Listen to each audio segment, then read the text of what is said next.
করে ঘটে দিচ্ছিল, তাহলে চালাইবো ফুল ফুল। আর যখন পিছিয়ে যাই চলে 3 ঘন্টা দিয়ে পিছনে এইভাবে আর কি। তারপরে লঞ্চের উপর থেকে নদীর দৃশ্যটা একেবারে অমায়িক ছিল, দেখার মতোই ছিল। দেখতেই পাচ্ছেন যে পাখির চোখে এক কথায় দেখা বলাই চলে। বন্ধুরা, উপর থেকে যখন ভিউটা দেখছিলাম আমার মনে এক অন্যরকম প্রশান্তি কাজ করছিল। দমকা হাওয়া একেবারে যেন শীতল করে দিচ্ছিল আমার দেহটা। বন্ধুরা, আপনাদের সবাইকে শুভেচ্ছা জানাচ্ছি লেপসিয়া লঞ্চঘাট থেকে। আমি সৈকত শুভ। আজকে আপনাদেরকে দেখাবো মাত্র 50 টাকা দিয়ে একটা 2 ঘন্টার লঞ্চ জার্নি কতটা আরামদায়ক হয়। আজকে আমি দেখাবো এক জেলা থেকে আরেক জেলা 2 ঘন্টায় লঞ্চ জার্নি করে মাত্র 50 টাকা দিয়ে কতটুকু কমফোর্টেবল হয়। বন্ধুরা, দেখতে থাকুন আজকের ভিডিওটা।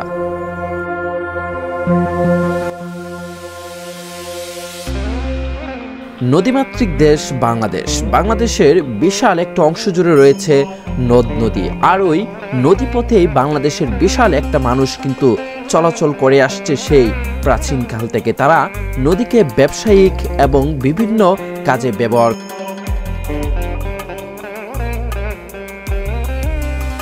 আজকে আমার গন্তব্যস্থান হচ্ছে লেপসিয়া টু গজারিয়া, আর যেটা হচ্ছে গিয়ে লেপসিয়া নেত্রকোনা জেলা আর গজারিয়া হচ্ছে গিয়ে সুনামগঞ্জ জেলা। এই 2 ঘন্টার একটা ছোট্ট জার্নি কতটুক আনন্দদায়ক, এক অন্য রকমের মাত্রা যোগ করে দিয়েছিল এই লঞ্চ জার্নিটাতে। হতে পারে সেটা ছোট লঞ্চ, কিন্তু আপনি সেই বড় লঞ্চের এই ফিলটা কিন্তু পেয়ে যাবেন এই লঞ্চে। তো চলুন বন্ধুরা আমরা দেখি।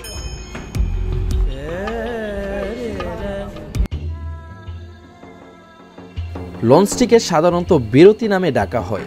সেটি প্রতিদিন রাত 11টায় ভৈরব থেকে ছেড়ে এসে দুপুর 12টার দিকে লেপসিয়া ঘাটে এসে পৌঁছায়। বন্ধুরা, লঞ্চটি ভিড়ার সাথে সাথেই মানুষের নামার একটা হুমড়ি দুমড়ি পড়ে যায়।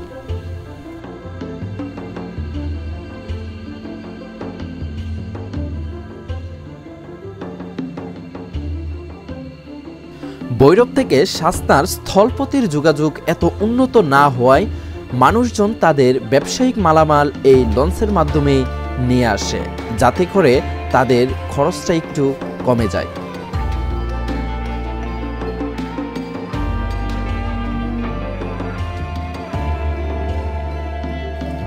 মানুষজন নামার পরপরই লঞ্চ থেকে মালামাল নামাতে শুরু করে দেয় লঞ্চের কর্তব্যরত কর্মীরা।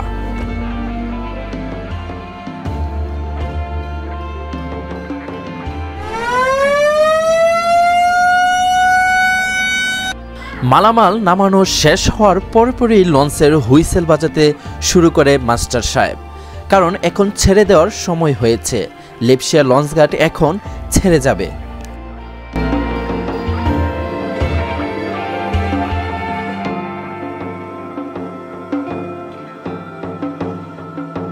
আমি যেই লঞ্চটিতে উঠেছি এটা মেসার্স ব্রাদার্স এন্টারপ্রাইজের রূপক নামক একটি লঞ্চ, যেটি ভৈরব শাসনা মার্গলির পথে যাতায়াত করে থাকে। বন্ধুরা, আমি আগামী 2 ঘন্টা এই লঞ্চেই অবস্থান করব এবং ঘুরে ঘুরে আপনাদেরকে এই ছোট্ট লঞ্চটি দেখাবো এবং নদীপথের এই ছোট্ট লঞ্চ ভ্রমণের অভিজ্ঞতা শেয়ার করব। মাত্র 50 টাকা দিয়ে আমি আমার গন্তব্যস্থানে পৌঁছে গিয়েছি 2 ঘন্টার একটি লঞ্চ জার্নি শেষ করে। আমি মনে করি এই 2 ঘন্টার জার্নিটা অনেক আরামদায়ক এবং আনন্দদায়ক ছিল আমার জন্য।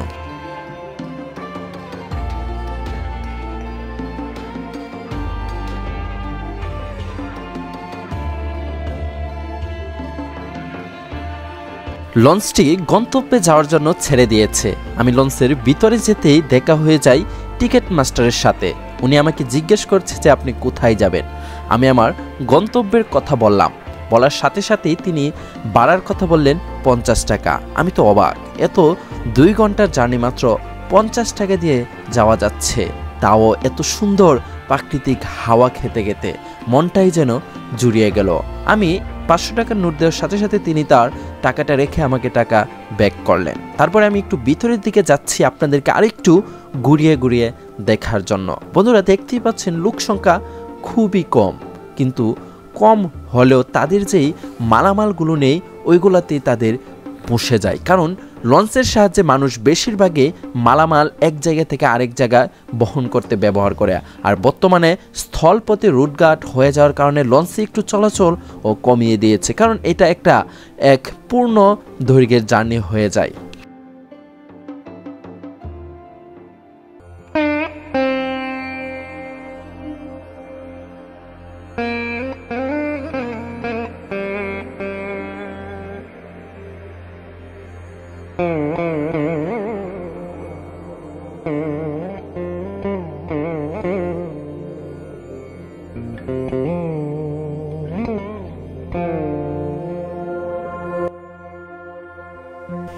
এই ইঞ্জিনটি এত বড় লঞ্চটিকে সামনের দিকে এগিয়ে নিয়ে যায়।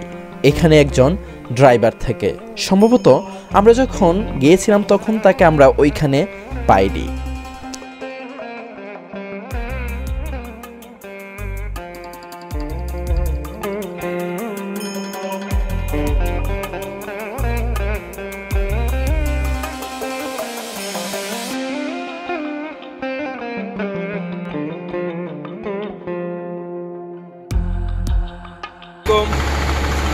ভালো আছেন?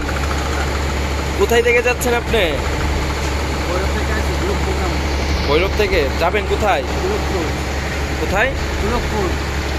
কয়টার সময় লঞ্চ ওই দিক থেকে ছাড়ছে? 11টায়। তো লঞ্চে কেন যান? এই দিক দিয়ে তো পাইপ আছে, যাইলে আপনার সময় অনেক বেঁচে যাবে, তাহলে লঞ্চে কেন যান? মালামাল নিয়ে যাইলে লঞ্চের সুবিধা হয়, হ্যাঁ, গাড়িগুলোতে সেটা পসিবল হয় না। কিসের জন্য গিয়েছিলেন ভৈরব? মালের জন্য। ও, সেই জন্য বস্তা। কত বছর ধরে আপনি ভৈরব লঞ্চে যাতায়াত করেন?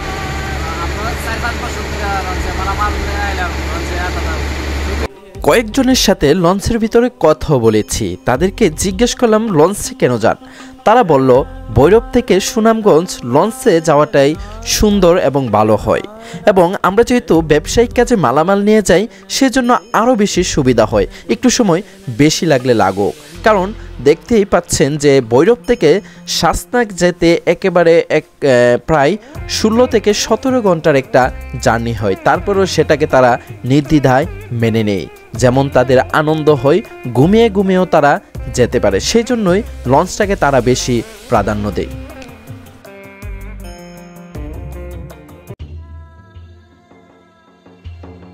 ছোটবেলা থেকে একটি জিনিস দেখে খুবই ভালো লেগেছে, প্রত্যেকটি লঞ্চেই নামাজের জন্য সুব্যবস্থা রয়েছে এবং নামাজের জায়গা রয়েছে। আমি বেশ কয়েকবার ওইখানে নামাজও আদায় করেছি। চলুন বন্ধুরা, আমরা একটু লঞ্চের ছাদের উপর থেকে নদীর পাশের ভিউগুলো একটু দেখি যে কতটুক সুন্দর। দেখতেই পাচ্ছেন প্রত্যেক মানুষ তাদের মালামাল কেউ কেউ ছাদের উপরেও রেখেছে।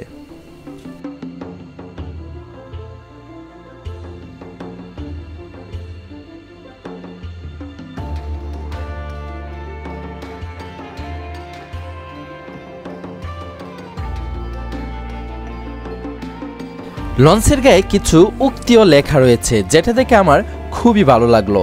টিভিও রয়েছে, এটা হচ্ছে গিয়ে দোতলাতে মানুষজন বসার জায়গা। বন্ধুরা, দোতলাতেও সুব্যবস্থা রাখা হয়েছে, টিকেটের মধ্যে একটু তারতম্য থাকতে পারে।